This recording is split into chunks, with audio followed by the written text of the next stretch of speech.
كتبوا وقالوا أو ادعوا أن الجزائر ستقوم بطرد المغاربة المقيمين في هذا كلام فارغ. الجزائر. هذا كلام غير صحيح. كلام فارغ. هم عايشين معنا الأشقاء المغاربة.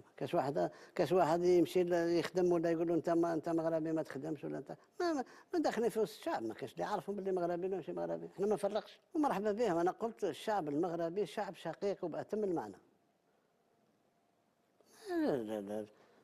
علاش نطرد المغاربة؟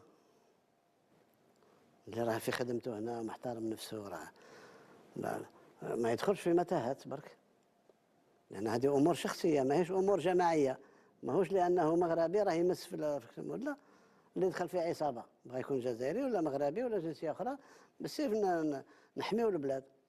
أما إذا كان إنسان مسالم بخدمته ويبعث بصفة مباشرة ولا غير مباشرة للأهل نتاعو، هذيك الله يسهل عليه. الجزائر لن تطرد أي مغربي جامي أبدا أبدا. هذه